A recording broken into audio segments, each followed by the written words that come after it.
Printemps 2018.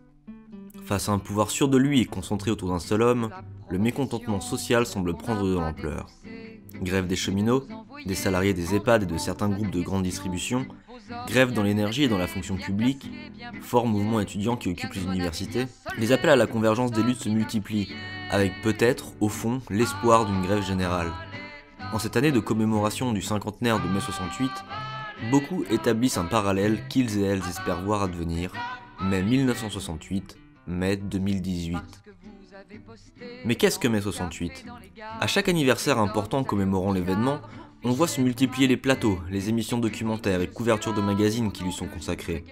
Libération sexuelle, libération des mœurs, révolte étudiante incarnée par Cohn-Bendit, insurrection du quartier latin, affiche des beaux-arts, ce sont ces motifs qui reviennent inlassablement.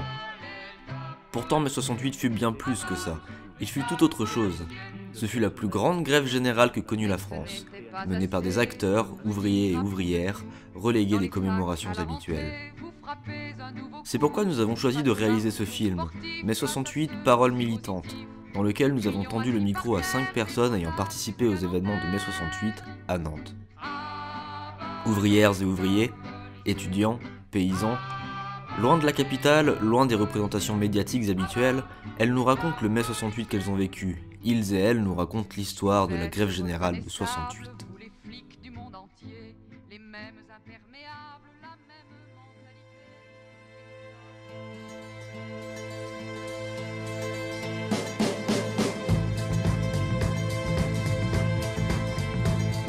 A tenement, a dirty street, walked and worn by shoeless feet, in silence long and so complete, watched by a shivering sun. Alors moi, en mai 68, j'étais maçon coffreur dans le bâtiment, à la Baule Saint-Nazaire. Et en fin de compte, j'étais dans une entreprise où j'étais tout seul syndiqué. C'était une entreprise de 250 salariés. Et voilà. Et j'étais syndiqué à la CFDT. Moi, quand je suis arrivée, j'avais juste mon certificat d'études, quand je suis arrivée à la Baule. Et il a fallu que j'aille travailler. Donc, j'avais aucune formation, donc j'ai fait des ménages. Et puis ensuite, on s'est mariés. J'ai eu 3 enfants. J'avais 3 enfants en 68. J'ai arrêté de travailler à ce moment-là. Par contre, avant de me marier, je faisais partie de la JOC, la Jeunesse ouvrière catholique. J'allais aussi aux réunions syndicales de la CFTC. Donc, moi je suis fils d'ingénieur et de prof, parisien. Mon parcours professionnel, à l'époque j'étais étudiant en archi, évidemment. Je suis rentré en archi en octobre 67. Et donc j'ai vécu complètement à Nantes, les événements, et qui ont eu effectivement énormément de conséquences après sur mes orientations, sur ma façon de voir les choses et tout ça. Bon, je m'appelle Catherine Caudron, je suis née en Bretagne, à Lorient, dans l'Ambiant, où j'ai habité jusqu'à 14 ans. Et mes parents se sont séparés lorsque j'avais 14 ans, et ma mère est partie à Paris pour le travail. Je l'ai suivie, bien sûr. Et à l'été 67, je suis rentrée, à la fin du printemps 67, ou au début de l'été, je suis rentrée à l'UJCML, qui était l'organisation qui pilotait un peu les comités Vietnam. C'est-à-dire que, évidemment, dans les comités Vietnam, j'ai rencontré des gens de l'UJCML qui m'ont dit « mais tu devrais venir militer avec nous, il n'y a pas que le Vietnam, il y a aussi, il se passe aussi des choses ici, tu sais. » Bon, donc, je suis rentrée à l'UJCML et j'ai fini par trouver du travail à la raffinerie de Chantenay, qui était une raffinerie de sucre qui datait, je ne sais pas de quand, mais du 19e siècle en tout cas. Et depuis longtemps, une petite entreprise, il doit y avoir 400-450 personnes, où on fabriquait du sucre. Donc on travaillait en 8, en 3-8 pour les hommes qui entretenaient les machines et en 2-8 pour les femmes qui faisaient la préparation du sucre, la mise en boîte, etc. Je suis né en 1933 Donc je vais avoir 85 ans à la fin de l'année, là. Et en mai 68, j'avais 35 ans.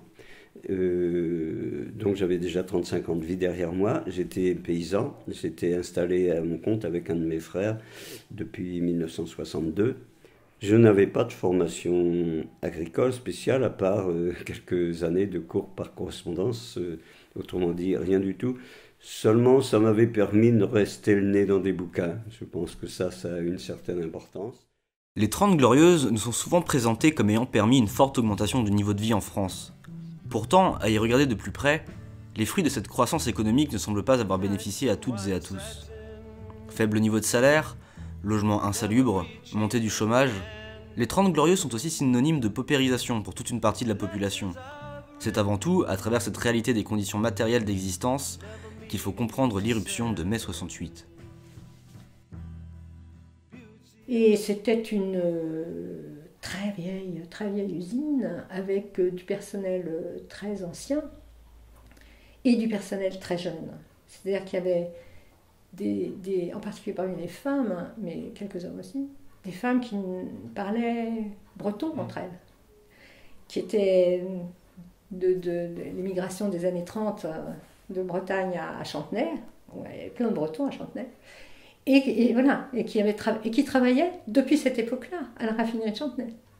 Donc, qui avait fait 36 par exemple à Chantenay, à l'usine de Chantenay, et qui avait occupé. On était des fermiers, on n'avait pas 1 cm² de terre qui nous appartenait, et il fallait qu'on travaille. Et moi, je pense qu'il n'y a pas besoin d'être propriétaire de la terre pour la travailler le mieux possible. Nous, on avait tout intérêt à la travailler le mieux possible. Sans ça, on aurait vite mis la clé sous la porte, quoi. Parce que, évidemment, pour travailler la terre, il faut de l'argent, il faut un capital.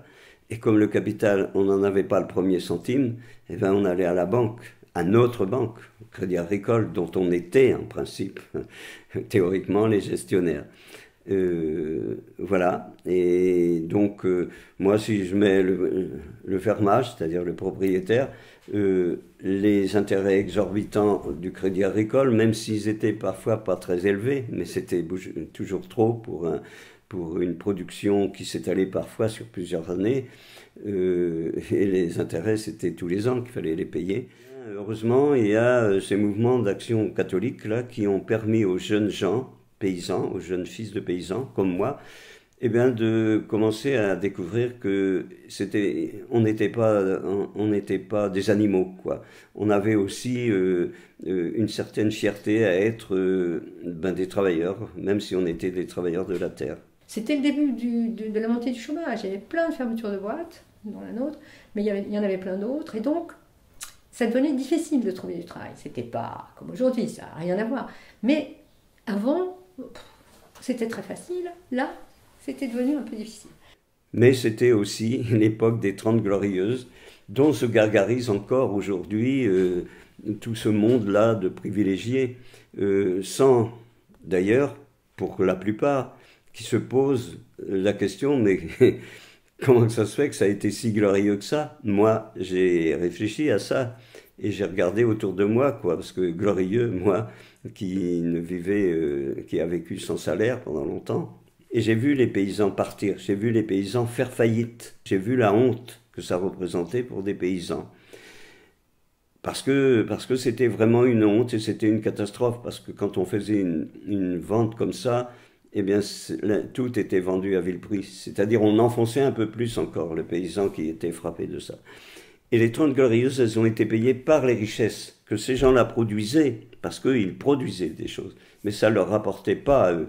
Elles ont été aussi payées par une partie du monde ouvrier, par les OS entre autres, par les conditions atroces qu'on a fait à tous ces gens-là, qu'on a fait venir de l'Afrique du Nord entre autres. On est allé les chercher parce qu'il y avait besoin de ces gens-là pour produire des bagnoles chez Renault.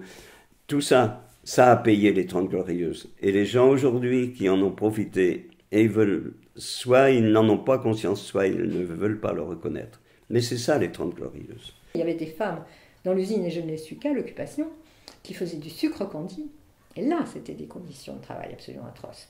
elles avaient les mains et les bras dans l'eau tout le temps. Le sucre grandit, ces sucres transparents là, et ben on passe sous l'eau, je ne sais plus comment on faisait, mais elles étaient dans une cave en plus, c'était absolument incroyable, quoi. Et on ne le savait pas. Nous là, les agitatrices CGT, on ne savait pas avant l'occupation. Manifestation regroupant ouvriers, étudiants et paysans, première usine occupée en France, comité de grève unique dans le pays distribuant des bons de ravitaillement. Le 20 mai, Nantes est paralysée. C'est la grève générale. La préfecture annonce 220 000 grévistes sur les quelques 350 000 salariés que compte le département. Comment en est-on arrivé là? Quelle est l'histoire de cette grève générale? Nous avions commencé à organiser aussi à la Baule des réunions interprofessionnelles, parce que c'était des militants isolés de différentes...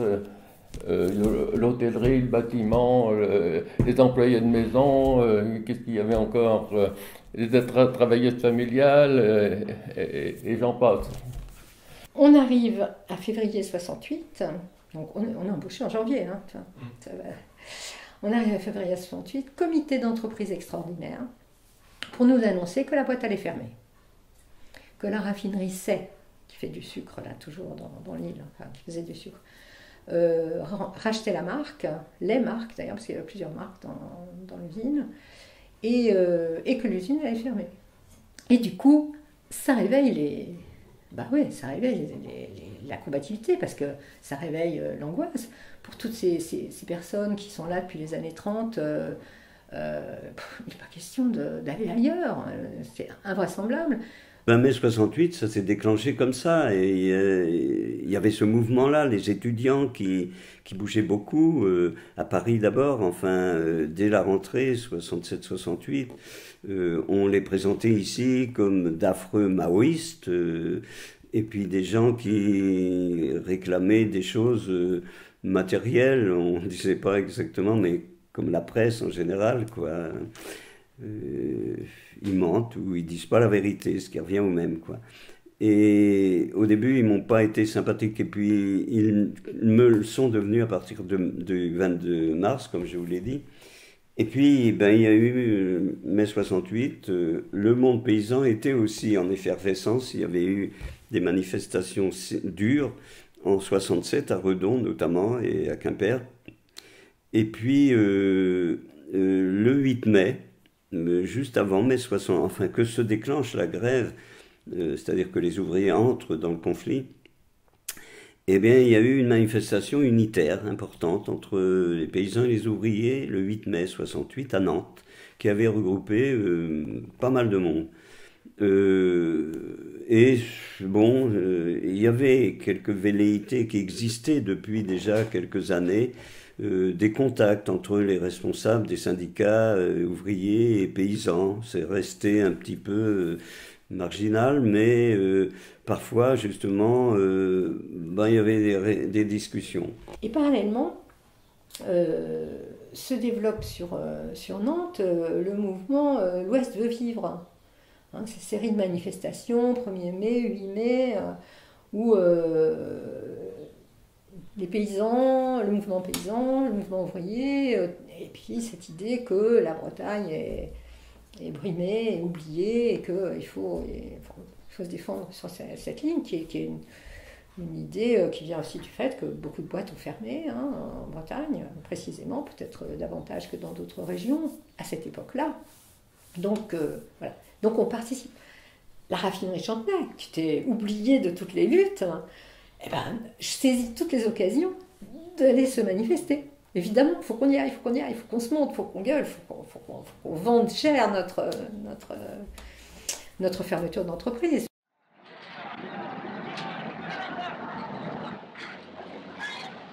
Alors, le 10 mai, la nuit des barricades, et tout le monde est avec les étudiants, quoi. Les femmes de mon atelier, qui sont pour beaucoup des femmes âgées et quelques très jeunes, n'ont rien à voir avec les étudiants, elles n'en connaissent pas, tu vois, c'est vraiment... Mais le 11 mai, déjà, ce sont nos étudiants. Ils sont en train de massacrer nos étudiants. Et notre copain de la CGT passe devant le fédéral sans le voir, et fait un signe de tête de reconnaissance aux responsables CGT locaux. Et Libye lui dit, bon, est-ce que je peux continuer? Et il lui dit, mais continuer quoi? Puisque aujourd'hui, c'est les étudiants qui font la révolution et les ouvriers qui courent derrière. Tous les gens discutaient de toutes les boîtes, de est-ce qu'on occupe ou est-ce qu'on occupe la nuit, est-ce qu'on occupe le jour, est-ce que... Bon, il n'y avait plus de questions. La grève, elle était là, elle s'était imposée, tu vois. Et le permanent parisien ne la voyait pas, ne voulait pas surtout la voir, mais ne la voyait pas. Et croyait peut-être qu'avec ses petits bras, il allait pouvoir l'empêcher. Voilà. Donc en fait, on a décidé de reporter au lundi le démarrage de la grève pour que tout le monde soit informé et qu'on prenne personne par surprise, mais je crois qu'on aurait surpris personne, tout le monde s'y attendait. Et la veille des grèves, les gens des chantiers de l'Atlantique disaient « il n'y a pas moyen de faire bouger les gars dans les boîtes, il n'y a rien à faire ». Et le week-end suivant, au niveau intersyndical, on a distribué 60 000 tracts. Et le lundi, tout le monde était en grève. Et donc, immédiatement, on fait un comité de grève. Je ne pense même pas que ce soit nous qui l'ayons vraiment suggéré. Sûrement, on a tout de suite dit que c'est ça qu'il fallait faire. Et donc l'autre copain, Jean Leray, qui était dans l'usine aussi, a soutenu ce mouvement. Et évidemment, les jeunes qui n'étaient pas syndiqués, mais qui avaient envie de participer, ça leur a tout à fait convenu. Et les syndicats qui étaient un peu en retrait. Alors mes deux copines CFDT, alors, elles étaient vraiment complètement d'accord, tout à fait. Pour elles, ce n'était pas un problème. Évidemment, la CGT, c'était risqué de perdre le... Mais comme ils ne dirigeaient rien, de toute façon, bon, ils ne se sont pas battus contre le comité de grève. Alors à la Baule, nous avions un comité de grève intersyndical qui s'occupait d'un peu tout, comme dans plein de lieux en France. Et paradoxalement, il n'y avait pas, parce qu'il y a toujours eu des luttes intersyndicales, des divergences intersyndicales, et là, pendant cette grève, on ne voyait pas apparaître ça. Même s'il y avait une tendance à ce que la CGT soit moins virulente que la CFDT à l'époque, chose qui est contraire aujourd'hui. Mais pendant les piquets de grève, tout ça, j'ai vu des gens du PC descendre de Paris pour décourager les gens, leur dire oh, c'est pas la peine, faut pas continuer, ça sert à rien. La grève générale se fait quand il y a un déclenchement ou un truc fort. Ça se fait. C'était pas porté comme ça, c'était plutôt l'action revendicative au quotidien pour se battre contre les patrons qui exploitent. Hein. Bon, il y avait ça de fort. Et puis oui, la bagarre contre l'exploitation d'abord. Et puis ce qui unifiait, c'est-à-dire les revendications interprofessionnelles. Parce que dans certaines professions, s'il n'y avait pas eu étant donné les situations de certaines professions, c'est la bagarre interprofessionnelle qui permettait qu'il améliore leur situation. La première chose auquel on a commencé à s'intéresser en archi, c'était la grève de la SNIAS à l'époque, enfin ce qui est Airbus maintenant, qui était en grève à Bougnay et qui était une grève où les ouvriers cherchaient des soutiens, un élargissement, etc. J'avais eu l'occasion de rencontrer tout à fait, je dirais, sommairement, accidentellement, quelques étudiants, parce que quand j'allais à Nantes pour une réunion à la coopérative, je m'arrêtais toujours au 12 rue de Strasbourg, qui était là où se trouvaient les responsables de la FDSEA, le siège de la FDSEA. Et je me souviens avoir invité ces jeunes-là qui cherchaient à voir, qui ne savaient pas trop comment ça allait évoluer, je les avais invités à venir chez moi discuter, parce que, voilà, je ne me souviens plus bien dans quelles circonstances. Et puis, on avait dû réfléchir qu'est-ce qu'on peut faire, quoi. Et moi qui voulais, qui cherchais la solidarité, parce que je pense que ça, c'est un mot essentiel de l'être humain, enfin de la vie humaine, quoi, la solidarité. Et on avait réfléchi aussi avec les responsables de quartier du syndicat, et on avait décidé, les ouvriers venaient de se mettre en grève, à Sud Aviation, et puis ça entraînait dans les 48 heures à peu près toute la France en grève. On s'est dit, s'ils sont en grève, ils n'ont pas de salaire. Comment est-ce qu'on peut être solidaires, nous? Comment, nous, on ne va pas se mettre en grève, mais comment on peut leur dire qu'on est d'accord, quoi, qu'on n'est pas des ennemis? On était allé d'abord au Batignolles, apporter notre papier, là, enfin notre motion de soutien, dire qu'on était d'accord, quoi. Et là, on est tombé sur des gens qu'on connaissait pas, mais qu'on a su que c'était des leaders des syndicats ouvriers, qui nous ont dit, oh là là, paysans, petits patrons, marché noir pendant la guerre, etc., quoi. On n'a pas trouvé que c'était très sympa, la réception. Donc, on s'est dit, c'est bon, on va partir, quoi. Donc, c'est ce qu'on a fait. Et puis, sur notre chemin en rentrant, on est passé devant Saunier-du-Val. Donc, on s'est dit, tiens, il y a une usine là, on va aller leur dire, on va aller leur dire qu'on est d'accord, quoi. Et on arrive là, et pas du tout le même genre de réception. On nous a dit, les responsables sont en intersyndical, c'est presque fini, si vous voulez attendre, vous allez pouvoir leur dire ce que vous voulez. Et là, on a décidé, dans un premier temps, qu'on pouvait fournir du lait. Mais en fournissant le lait au prix que la laiterie nous le payait, nous, on n'était pas perdants. Tout au moins, ça nous compliquait un peu l'existence, mais on pouvait le faire. Et les consommateurs, là, les familles d'ouvriers qui étaient en grève et qui n'avaient plus de salaire, eh bien, ils allaient payer le lait moitié moins cher.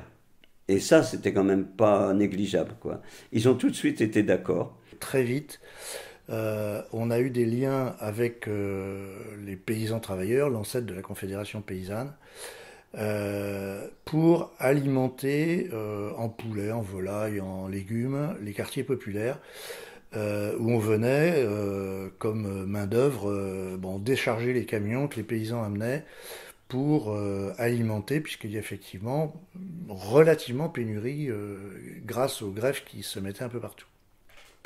Ça, c'est le premier élément, je dirais, concret où j'ai pu agir, et qui était là aussi une rencontre très intéressante. C'est-à-dire que la logique de fractionnement de la société entre des tranches socio-professionnelles, etc., une des choses qui, moi, m'a marqué en 68, c'est que très très vite, en fait, ces barrières sont complètement tombées. Le truc qui est hallucinant aujourd'hui quand on y repense, c'est que tout le monde se parlait. Et puis il y avait des affiches de soutien aux luttes qu'on allait coller la nuit, un peu partout. On avait nos petites habitudes. À l'époque, Presse Océan avait encore ses imprimeries dans le centre de Nantes, rue Santeuil. Et une fois que le journal était sorti, donc ça devait être entre 3 et 4 heures du matin, donc on buvait un coup au Santeuil avant, et on attendait que le journal soit tiré, et on récupérait les fins de Bobino, et on imprimait sur le papier journal. Toutes les entreprises étaient fermées, occupées. Évidemment, très naturellement, ce sont les hommes qui occupent la nuit et les femmes qui tricotent dans la journée sur les bancs, etc. Mais nous, voilà, on n'avait pas fait 36, on ne savait pas que c'était comme ça que ça se passait, et on voulait être là tout le temps, surtout au moment où les flics allaient arriver. Donc au petit matin, donc pour être là au petit matin, il faut passer la nuit, sinon on n'est pas là. Au cours de la première nuit, il y a un gars qui trouvait ça insupportable que les femmes soient dans l'usine, et qui disait ça va faire jaser, et deux, il va y avoir des rixes entre nous, parce que les femmes, voilà, parce que sa conception des femmes, c'est que c'est un enjeu entre les mecs, et que bon, voilà. Et donc il supportait absolument pas, et il disait, vous allez voir, il va y avoir des incidents. On n'interdisait pas les boissons alcooliques, mais On sait très bien que passer une nuit à picoler, on n'est pas très clair le matin. Et bon, donc, Jacotte expliquait que pour l'arrivée des flics, si les flics devaient arriver, il fallait être clair. Et pour être clair, voilà, on avait une solution, c'est du thé. Donc ça a été une petite victoire, cette occupation par les femmes. Et c'est important parce qu'il y a pas mal de jeunes femmes qui sont effectivement rentrées dans la lutte réellement et qui ont pris toute leur place, alors que je pense que ça ne s'est pas toujours trouvé. En mai 68, je participais aux manifs, aux piquets de grève. J'allais avec mes enfants avec la poussette. Les piquets de grève, on discutait avec les gens. Et même j'avais fait adhérer 2 personnes au PSU. Ah ben, je faisais partie du PSU aussi. La question de la vacance du pouvoir à Nantes et dans le département en mai 68, ainsi que celle du comité central de grève, fait débat chez les historiens. Mais ce qui est sûr, c'est que le mouvement social, à travers le blocage de l'économie et la grève générale, a réussi à instaurer un rapport de force d'une rare intensité avec le pouvoir. Chose à Nantes qui a été très caractéristique, c'est qu'on a été à un moment donné, effectivement, socialement, dans une logique de dualité de pouvoir. C'est-à-dire qu'entre le comité central de grève dans Nantais et la préfecture, on était quasiment dans un rapport de pouvoir égalitaire. C'est-à-dire que, bon, petit détail amusant, pour pouvoir rouler avec sa voiture, le préfet demandait des bons de carburant au comité central de grève. C'est quand même intéressant à savoir. Et une autre anecdote, ça faisait, je ne sais plus à quel moment, on voit arriver les gendarmes. Alors nous, les gendarmes, on ne les connaissait pas. Et puis, le brigadier en tête, hein, et voilà, ils nous disent, voilà, notre ministère ne répond plus, notre commandement non plus, il venait aux ordres. Qu'est-ce qu'on peut faire ? Il nous avait reconnus comme le pouvoir local. Il aurait pu aller voir le maire de Hubble. Non, nous étions le pouvoir local. Ça veut dire que devant une situation comme ça, les gendarmes, c'était des vrais gendarmes, ils venaient aux ordres. Et ça, ça nous montre en même temps qu'à un certain moment de cette grève, il y avait vacances de pouvoir. Arrivé à un moment, on a bloqué le pays, on occupe les entreprises, et les gendarmes nous ont bien montré qu'il y avait cette vacance de pouvoir. Eh bien, on n'en a rien fait. On n'en a rien fait. Alors c'est vrai qu'il y avait des forces qui voulaient surtout pas prendre le pouvoir. Il y avait bien sûr le Parti communiste, il y avait les socialistes de l'époque, etc., la FGDS et compagnie, mais ils n'étaient pas favorables à la prise de pouvoir. Dans la forme que engendrait le mouvement de masse. Oui, parce que, bien sûr. La question de la fin d'un mouvement social est toujours difficile. C'est le fameux « il faut savoir finir une grève » de l'ancien secrétaire général du PCF, Maurice Thorez. À ce titre, les accords de Grenelle conclus le 27 mai en sont le parfait exemple. 35% d'augmentation du SMIC, création de sections syndicales dans les entreprises. Les acquis sociaux sont importants. Pourtant, ils sonnent comme une désillusion pour la base qui semblait désirer autre chose. Alors, dans l'usine, la fin du mouvement, il y a évidemment les accords de Grenelle hein, qui ont été ressentis par les gens qui étaient là comme un vaste foutage de gueule. Hein. Notre boîte fermait, on avait 2 blouses de plus par an. Bon, certes, le SMIC était augmenté, on était concernés, mais la boîte fermait, donc on n'en bénéficierait pas. Les gens n'étaient pas du tout, ils n'étaient plus du tout là pour ça. Ils attendaient évidemment autre chose et ils ont été terriblement déçus par les accords de Grenelle, comme beaucoup. Alors les accords de Grenelle, les accords de Grenelle, pour l'ensemble des gens, c'était surtout le salaire. Hein, parce que 35% quand tu es payé d'un salaire faible, ça change les habitudes, quoi. Même si l'inflation après a mangé rapidement les choses. Oui, parce que le capitaliste sait faire. Et donc ça s'est à la rafle un peu délité et en même temps radicalisé du côté des jeunes hein, qui étaient déçus, mais surtout très en colère de s'être fait bananer comme ça. Je pense que personne en 68, mis à part les déclarations, les discours, etc., n'était dans l'optique révolutionnaire. Ça va peut-être vous paraître bizarre. Je pense qu'on était beaucoup plus dans la subversion de la société. Une espèce de mutation. Ce qu'on cherchait plutôt, c'était une mutation de la société, plus que la répétition de 1905 en Russie, quoi.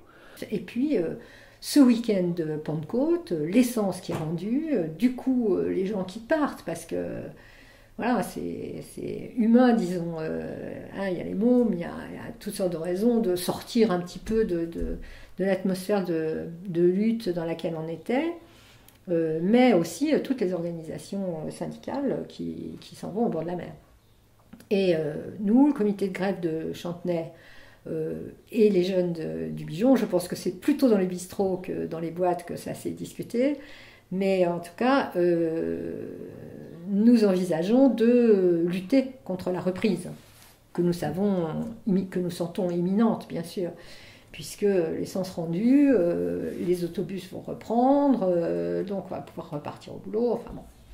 Donc, à quelques-uns, on décide de faire un tract dénonçant la trahison syndicale, la dénonçant d'ailleurs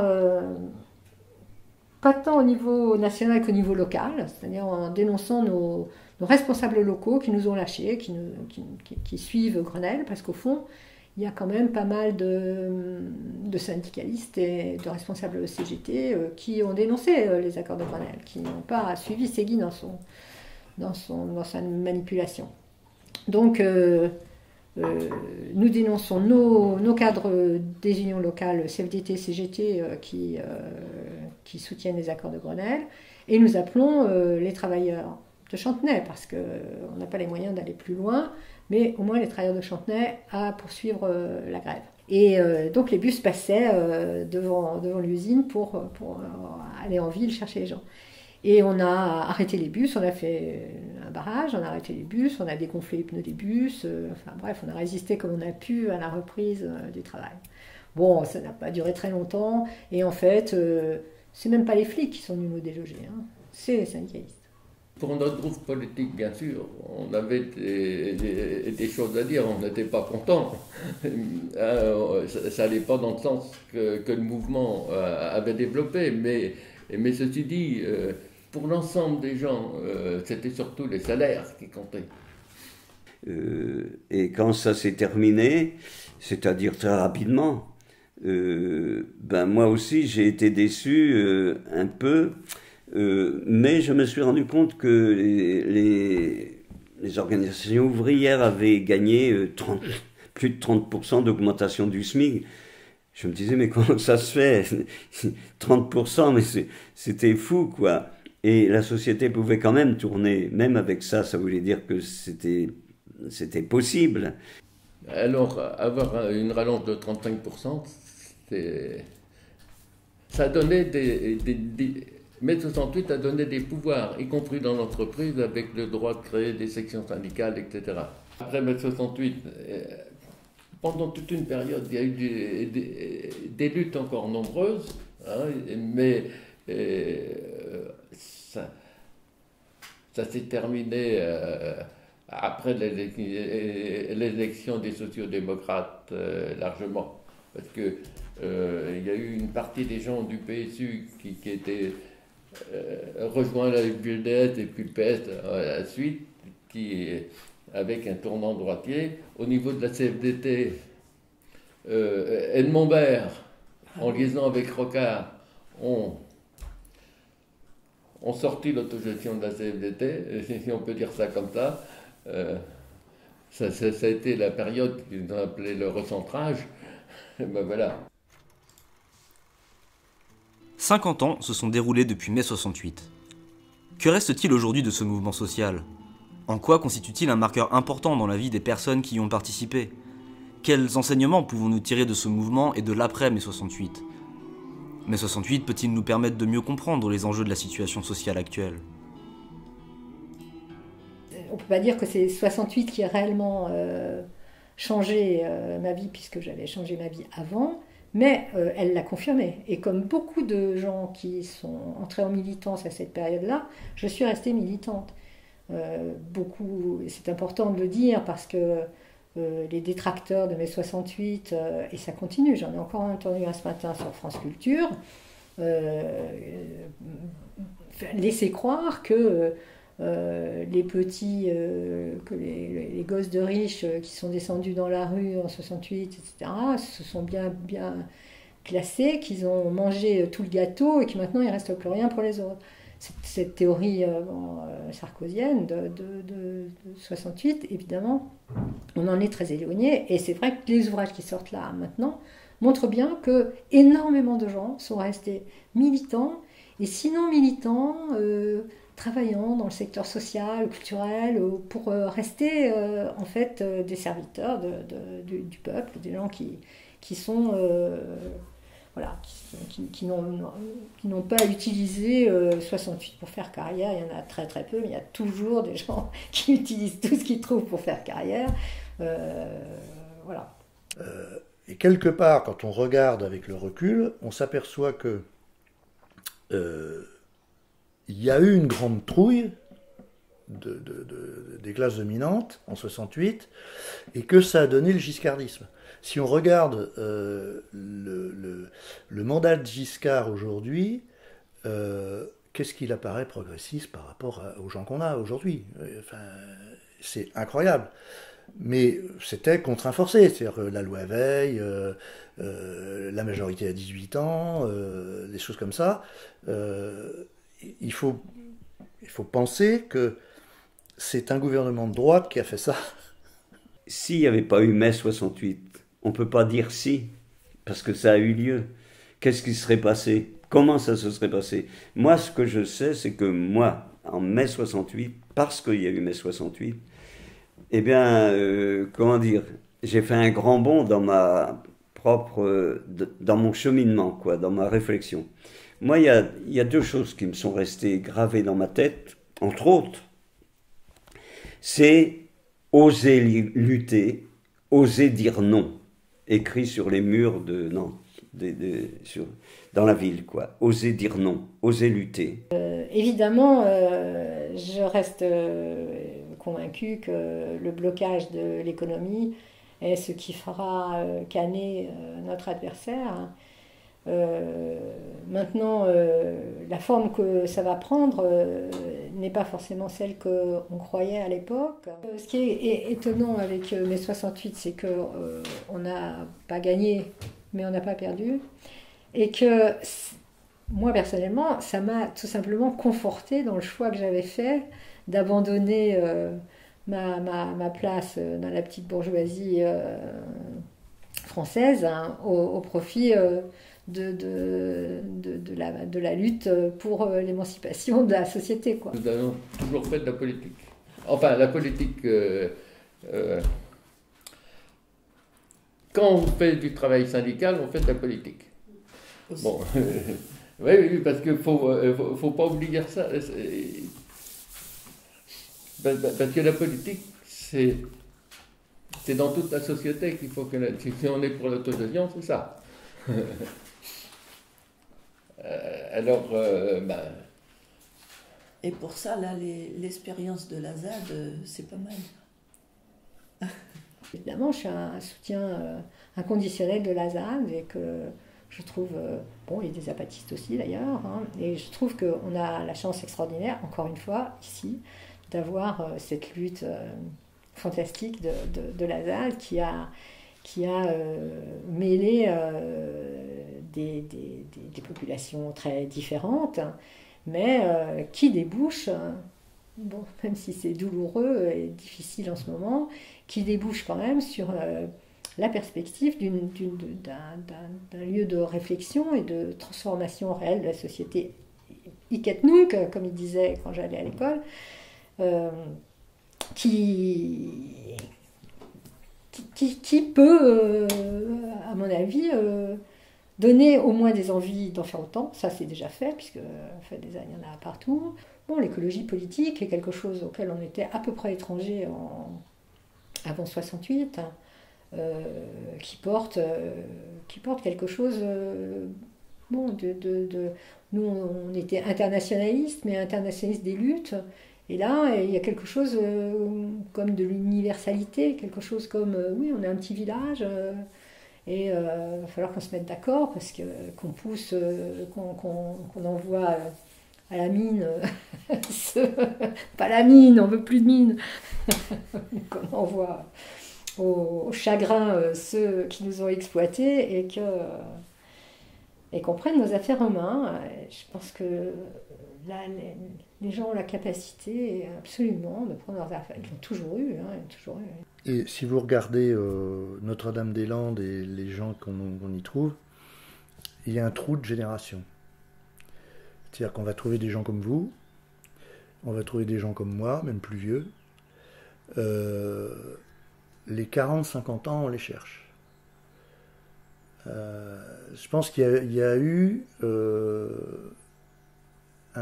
pour une génération, vraiment, enfin une large génération, il y a eu le fait que les choses étaient acquises. Il y a eu 68, c'était leurs parents qui avaient fait le coup, ils se sont assis un peu là-dessus, quoi. Pas forcément dépolitisé au sens où on l'entend, mais intégrant des choses comme normales sans voir que c'était des acquis. Mais je pense qu'il y a des choses qui sont passées par la suite où on a pu régresser parce que il n'y avait pas la vigilance d'une génération pour dire ce qu'on voit aujourd'hui, par exemple, la possibilité de ce qui... Enfin, possibilité, oui, qui a l'air d'être le texte de loi sur l'université.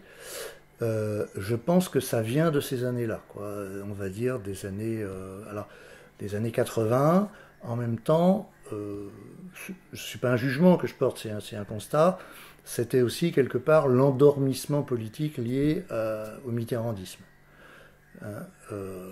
Ça a été très net dans les années 80, enfin à partir de 81, 81, 85, où, y compris des gens de ma génération, on dit, bon, ça y est, la gauche est au pouvoir, on est peinard, il n'y a plus qu'à attendre qu'ils fassent le boulot. Mais ouais, voilà, je pense qu'il y a un renouveau. Bon, il y a peut-être eu un moment où le mouvement a hésité entre la 80, le drame de l'élection de l'Union de la gauche et l'élection de Mitterrand, qui a mis les gens vraiment dans l'embarras, où on ne savait plus du tout quoi faire, comment s'y prendre. Beaucoup ont sombré dans l'électoralisme et espéraient trouver une issue au mouvement de ce côté-là. Pas moi.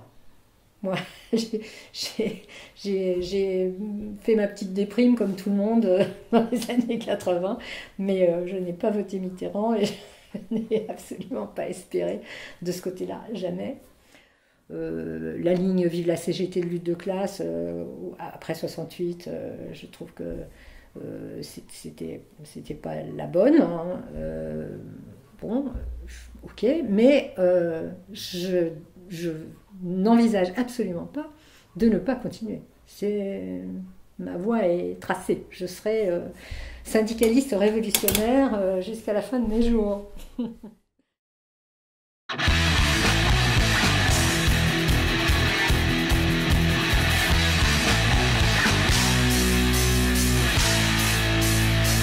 Sans qu'on crève, de faim, de froid, de tout, autant faire la grève, plutôt crever debout. L'exploitation ouvrière, aujourd'hui révolue, le peuple est en colère, il inonde les rues. Aujourd'hui c'est la lutte finale, les usines sont en feu, c'est la grève générale.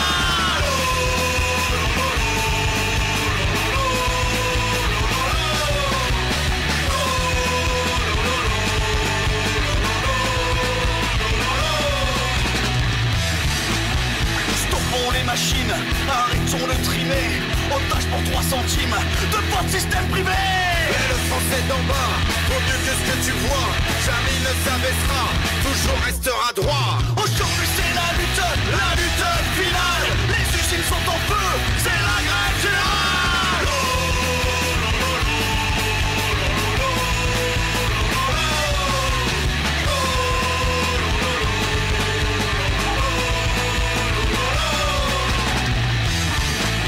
Patrons et politiques nous préparent au carnage. Chômage et crise économique te font rester sage. Quand eux dans leur château connaissent pas la misère, ils se servent pour avoir chaud, pour mieux passer l'hiver. Cet esclavage moderne, trop longtemps entretenu,